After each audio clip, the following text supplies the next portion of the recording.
Celtic Badass of the Week showcases a different badass person of Celtic heritage each week. Those who exemplify the give no shit attitude and come out on top. They may come from our past or our present, but rest assured they come from all walks of life and legend. They are men, women, even old ladies and pirate queens.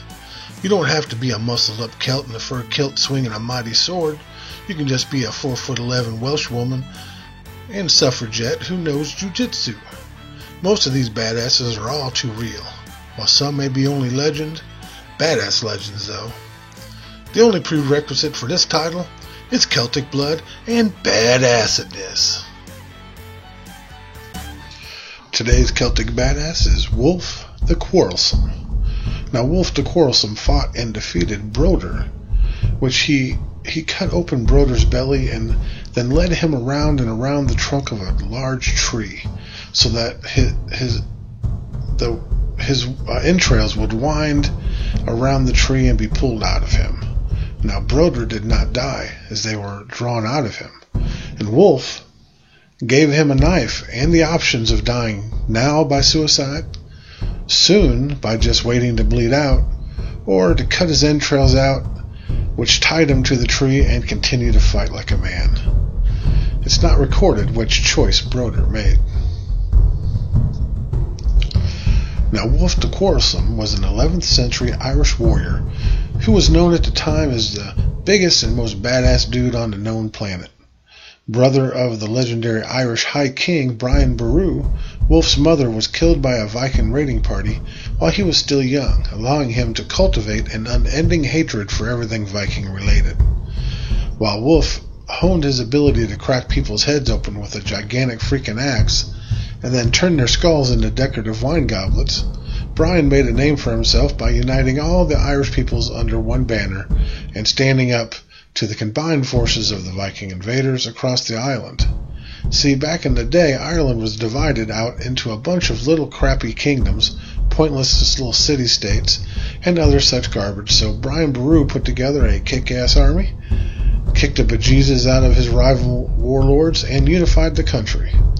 Now, breaking the political hold the Viking nations had over some of the Irish counties in the process, well, apparently not everyone in Ireland realized how totally sweet it was to be ruled by a high king.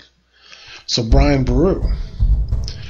So these jerks from the province of Leicester decided to revolt. Now, in order to help them kick Irish ass, they called in their BFFs, a horde of bloodthirsty Viking pillagers, a mix of Vikings, Scotsmen, Irish, and other assorted Celtic and Gaelic warriors, met at the Battle of Clontarf in 1014, and immediately proceeded to start beating the crap out of each other with swords, hammers, axes, fists, rocks, shields, cats, and whatever the hell else they could manage to bring along with them.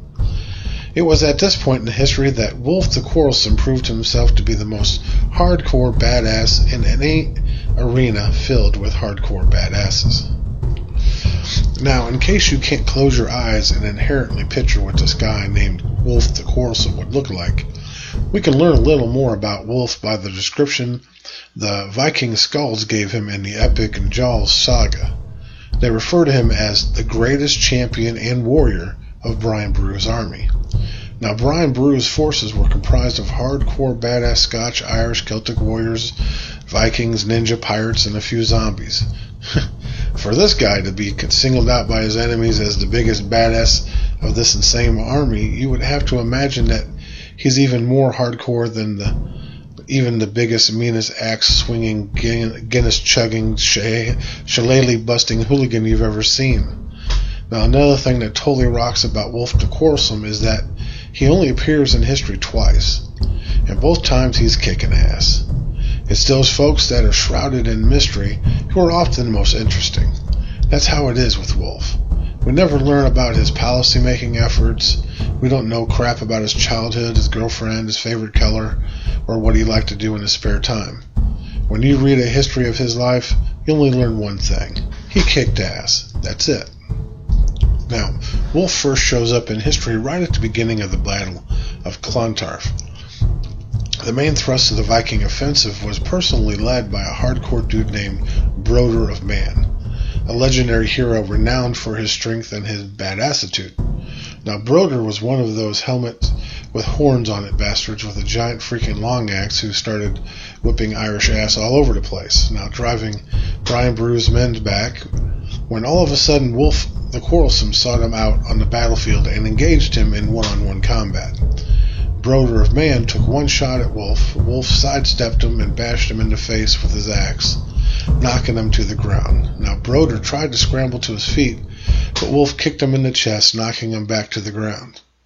Broder got up a third time, brought up his shield, and Wolf smacked him with a mighty axe blow that sent him tumbling down the side of a hill. When Broder got to his feet for the fourth time, the big bad Viking warlord, he decided he'd had enough of getting his ass kicked, and he was obviously up against a superior warrior and went running away like a little bitch. Now, as Broder ran towards safety, with Broder of Man no longer leading the Viking army, Wolf the Quarrelsome almost single-handedly cut a swath of destruction through the enemy ranks, severing limbs and adding a nice glossy crimson sheen on his axe blade, as Brian Boru's Irish forces began to rout the Leicester forces. Now, by the end of the day, 6,000 Viking warriors had been slain, and the political power the Viking kings held over Ireland was forever broken. However, it wasn't all unicorn rainbows and giant piles of severed Viking heads for the Celtic warriors at Clontarf. You see, as Broder of Man and his entourage of elite Viking warriors were bravely running away from the serious ass-kicking that they were getting by Wolf, they, by sheer stroke of luck, they came across the tent of Brian Boru. Now, Brian Boru was a pretty badass dude back in the day, but at the time of the Battle of Clontarf, he was like 80 years old. Now, the Vikings busted out into his tent, caught him in the middle of his prayers, and chopped his head off. Then they ran away into the woods yelling about how awesome they were. Yeah, right. About an hour later, Wolf of Quarrelsome returned to report victory and found the decapitated corpse of his older brother. Now, this, of course, sent him into a frickin' insane rage, and he swore vengeance on the man who had killed his brother and his king. He immediately put together a force of tough as shit Celtic warriors and set out to mess Broder up, because, as you can probably guess, medieval badasses with names like Wolf the Quarrelsome don't screw around for 1 second when it comes to vengeance. Now, he and his men hunted the Viking raiders down and engaged them in the most brutal hand-to-hand combat known at the time. Now, all of Broder's men were slain, of course, and Wolf took down Broder himself. Then he cut open Broder's stomach with a large axe and pulled out his entrails, and, well, you know the rest of the gory story. Perhaps I'm over-glorifying a guy who really has very little place in history, but in my opinion, Wolf the Quarrelsome is totally underrated badass. He shows up, beats the crap out of a hardcore Viking army, bests their hero in single combat on 2 separate occasions, lives for revenge, and is tough enough to merit special mention from incredibly hardcore Icelandic warrior poets as being the greatest warrior and champion on the field of battle. As far as I'm concerned, that's pretty badass.